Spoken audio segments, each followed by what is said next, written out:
Compassion, evolution, and sound healing, 8 ways compassion develops our beings in our physical body, mind, emotions, and spirit. How is compassion a vital component of not only our healing, but our progress in evolution? Learning about developing compassion can be easy enough if we have an interest. But what if developing compassion is a high order component of our evolution that is activated by our own attunement through our development, and this system of development evolves when we are exposed to and use specific sound patterns and vibrations and rhythm systems that connect us deeply into our inner selves, where we access all the different components of compassion. And what if developing compassion is how our world will evolve into a world place where there are no wars? More about how specific sound and vibration, rhythm, and tone connect us to compassion and the elements of compassion later in this video. But the role of compassion is being further defined because the pandemic accentuated compassion in new ways, and the lack of compassion that brought our attention to compassion and compassion burnout and compassion fatigue. And before I dive into the different kinds of compassion, I'll define compassion. What is compassion? The spectrum of compassion and lack of compassion. Compassion is considered to be a benevolent emotional response towards another person, creature, environment who is not doing well. Another word that can be included with compassion is empathy, which is connecting to others. This emotional response is combined with a motivation to intervene and alleviate the suffering with the intention of supporting the well-being of the person, creature, or environment. Often combined with the word compassion is kindness. And kindness is considered to be a type of behavior that has consideration for others, which can include assistance or acts of generosity without any expectation for return of the same. This also includes no expectation for being compliant in response or to receive praise, acknowledgement, or reward. And in some circumstances, people do acts of kindness without others knowing, so as to remain anonymous. And the feeling of compassion is the desire or willingness to reach out and make a difference. Other components of compassion are empathy, which is further separated into 3 areas, actually 4. Mental empathy is also known as cognitive empathy, which means you can experience another person's point of view and their situation rather than just your own. And then there's affective empathy, is the ability to respond to the emotions of another person appropriately. And somatic empathy means to feel what the other person or creature is feeling, which is not projecting your own situation that you think is similar to their situation, but to feel their feelings. And somatic empathy can be considered a detriment for some people because a person is sensitive to their environment and the mental, emotional status of other people. A further definition of empathy is when people are empaths. They may not have awareness for their need for stronger boundaries, and they absorb through their receptivity the feelings of a place or other people.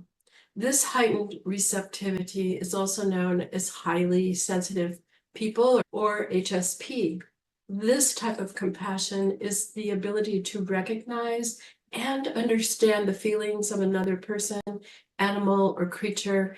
And when I say the word creature, I also include insects, mammals, amphibians, fish, birds, nature, all beings.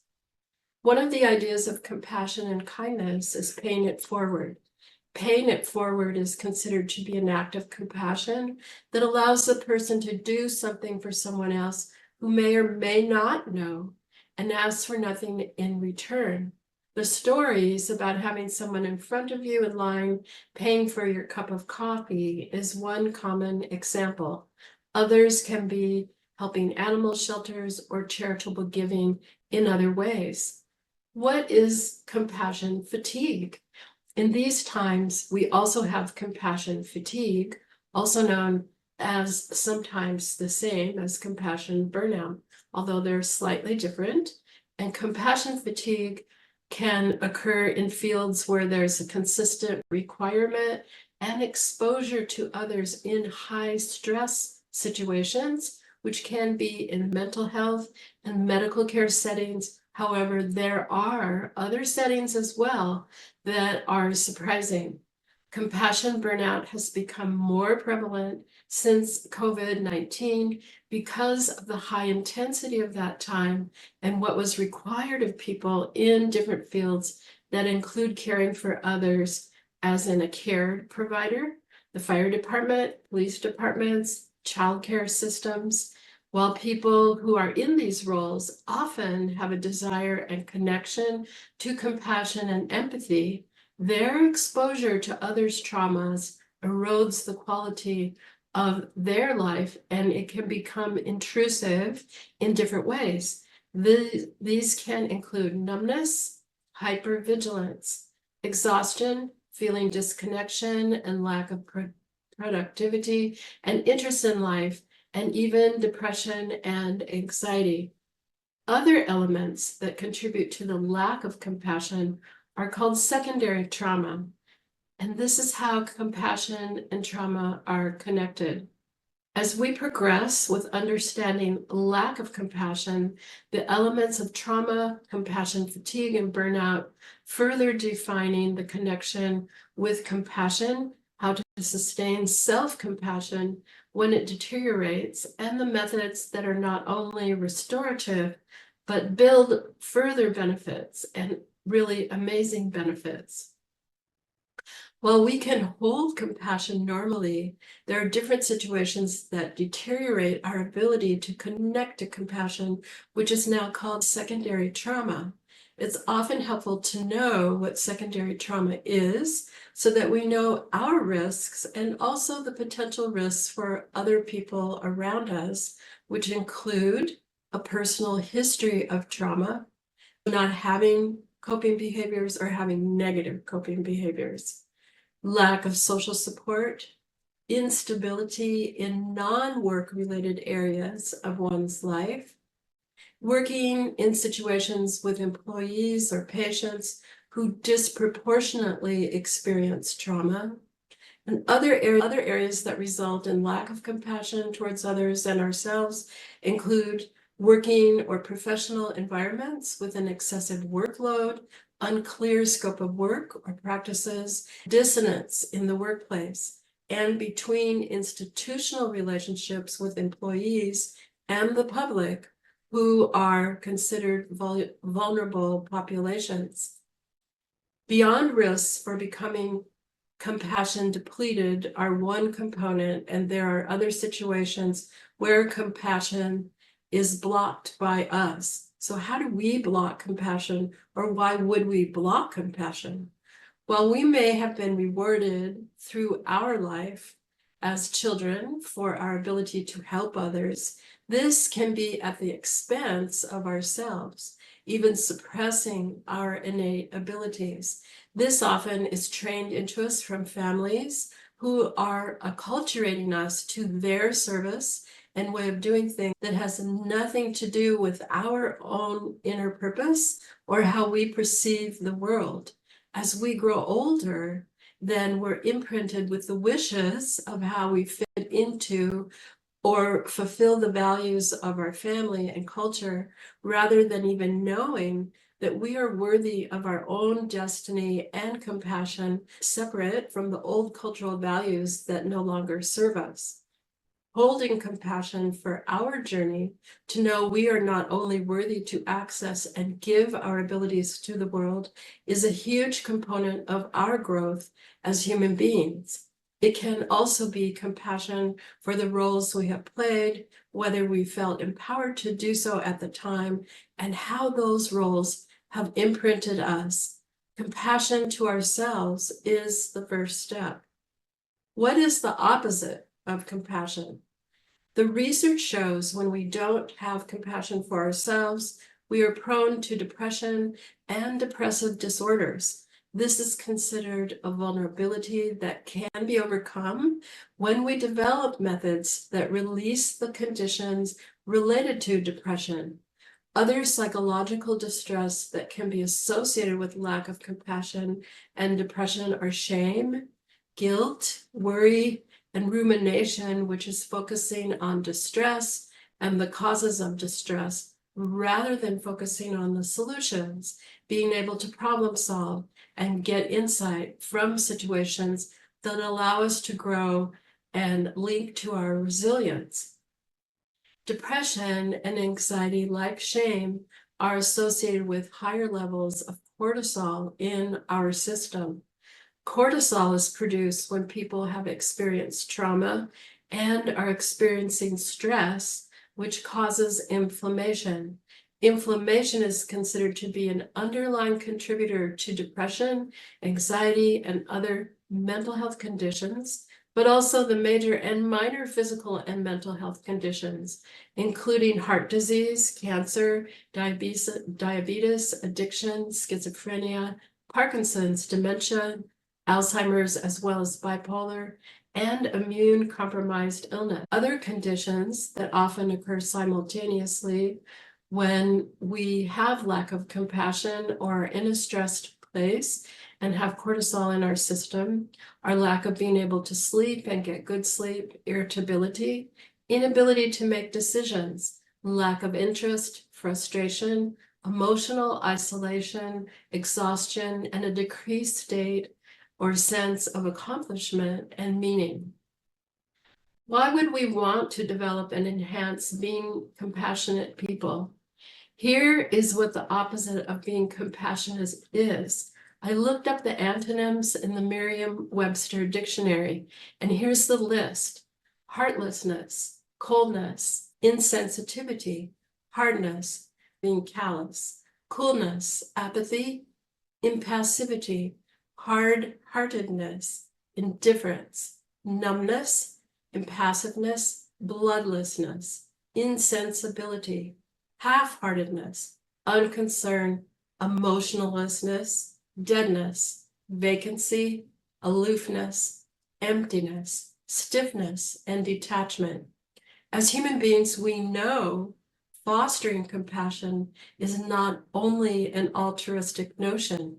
Taking compassion further, understanding that our relationship to Earth and the creatures, forests, lands, and air and seas are through compassionate stewardship, not dominion, allows us to see the interrelationships of all beings and their values in these interrelationships.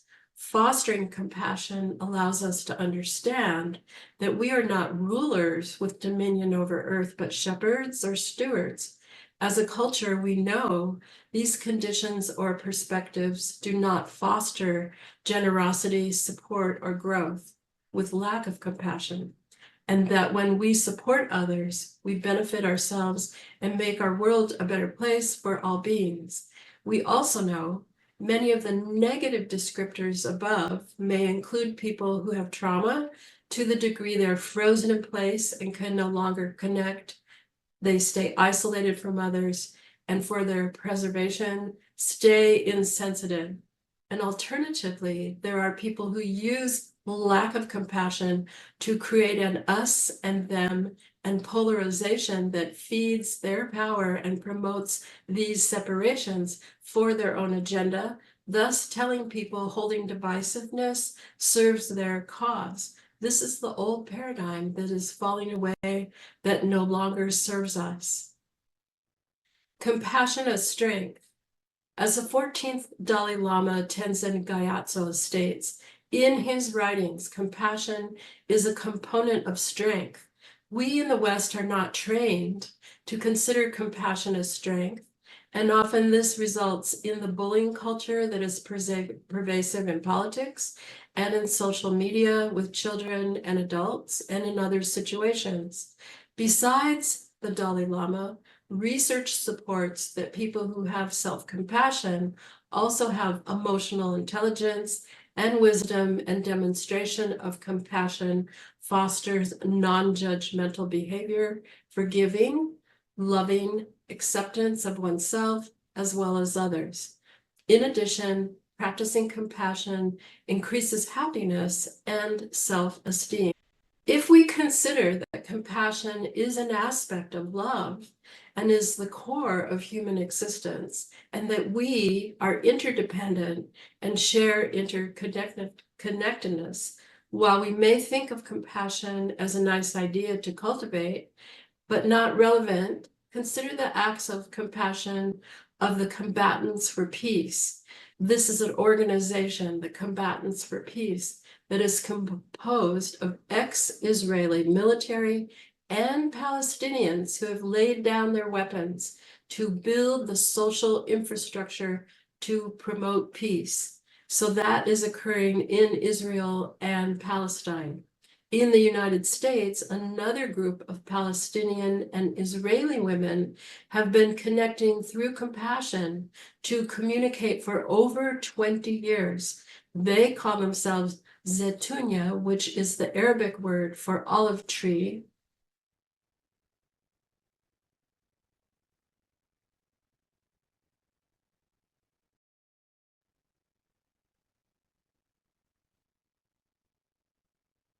Olive tree, representing to them that they refuse to be enemies.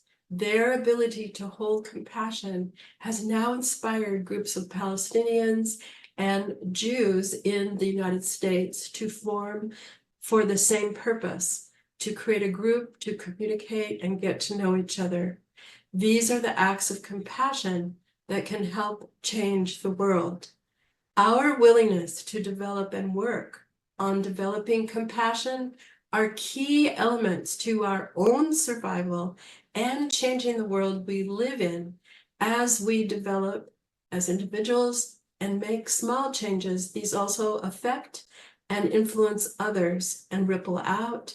They begin to notice and also value these acts of compassion and kindness and emulate that behavior that becomes cultural and world values.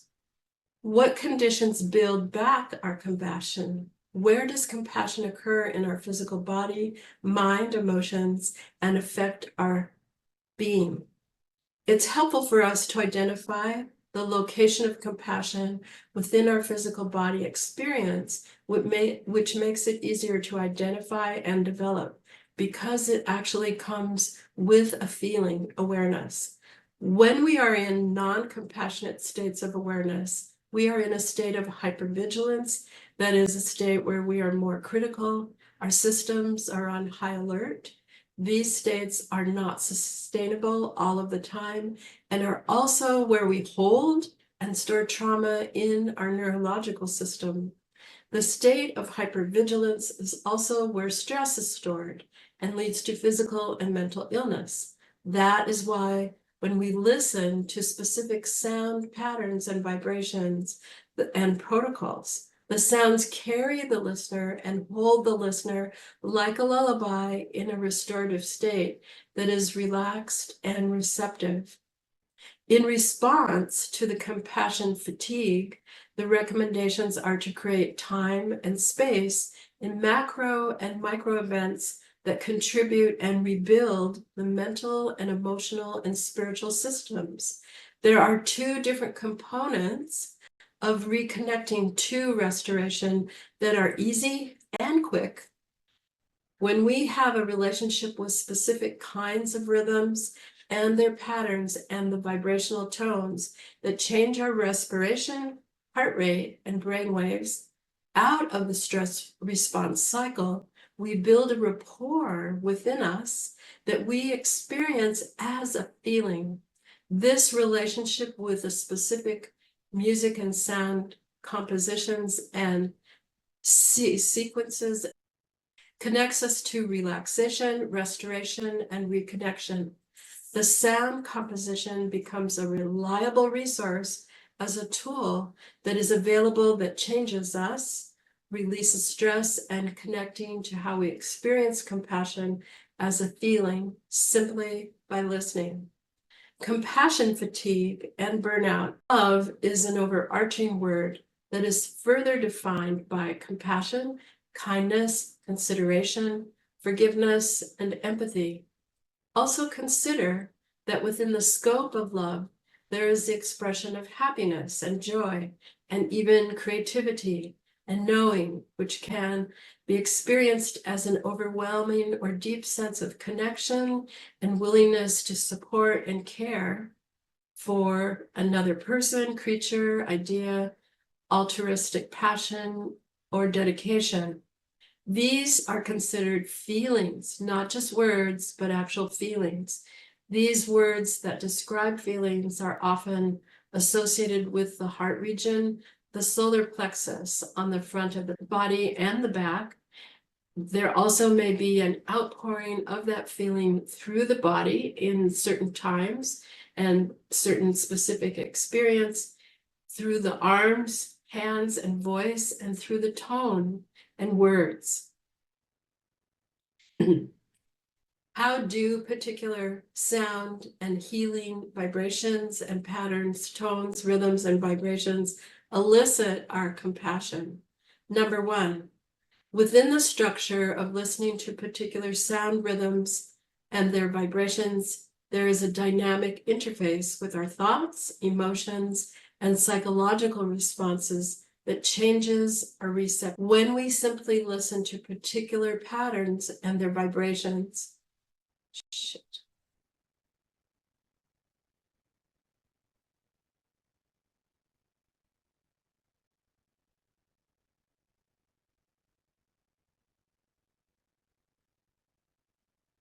when we simply listen to particular patterns of these sound vibrations, as well as the protocols that go with them, they contribute to shifting our consciousness from our ordinary state, where we have these limitations of experience and store trauma in our neurological system, into receptivity.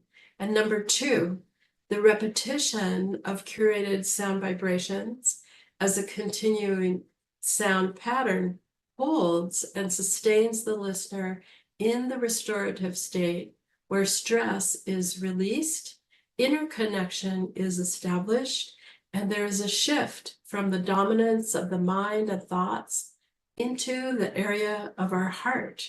This connection is also a component of trust and receptivity that occurs from shifting out of beta brainwaves into alpha brainwaves. Number three, stress diminishes while there is a simultaneous co-occurring inner connection that allows the listener to release the burdens of sustaining the ordinary state of consciousness, where lack of compassion, compassion fatigue, trauma, and burnout occur.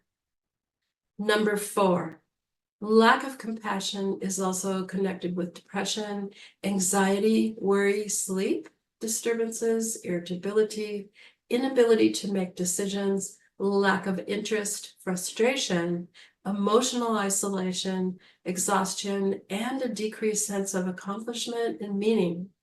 When listening to specific sound pattern systems, there is a synchronization of the heart rate, brain waves, pulse, and respiration simultaneously as positive changes that shift the lack of connection into building the connection with compassion, insight, resilience, and even boosts the immune system. And another component of love in that system is often service. And service is not from our culture telling us it's a good thing to do or that we're shamed to it, but it comes from that point of compassionate service.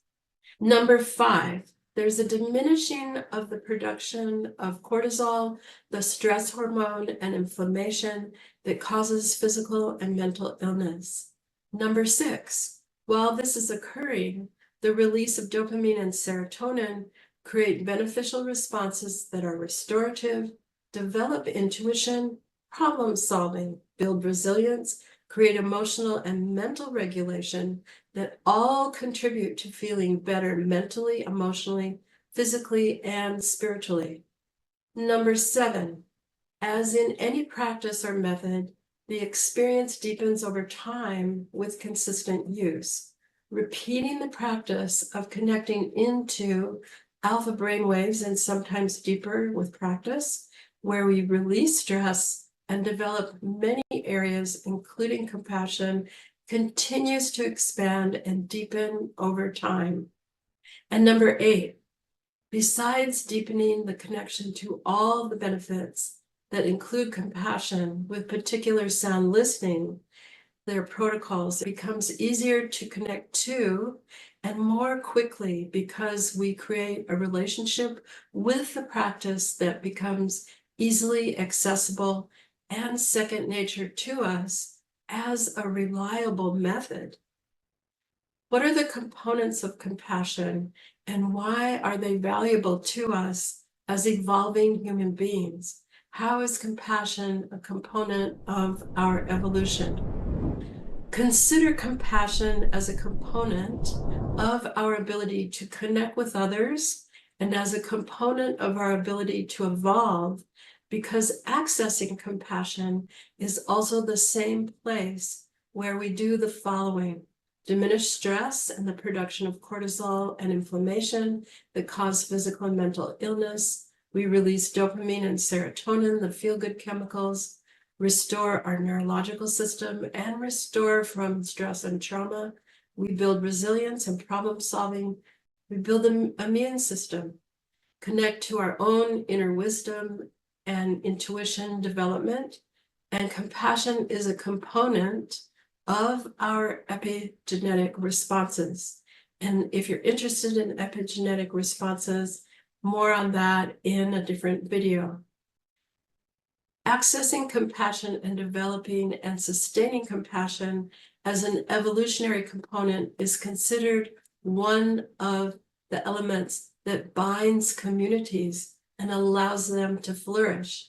However, it is significant to not confuse compassion with feeling sorry for others or to justify an individual or group who is in need of pity and is not helpful.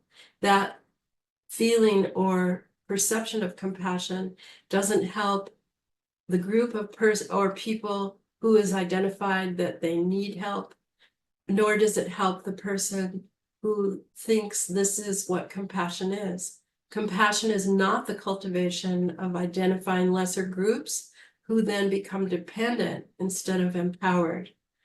As previously mentioned, drawing upon ancient curated sound practices that have protocols significantly changes how we respond from stress to restoration, changing how our genes respond, our genetic responses, in consideration of using particular sound healing systems that build these responses while also connecting us to and developing our compassion as another vital element.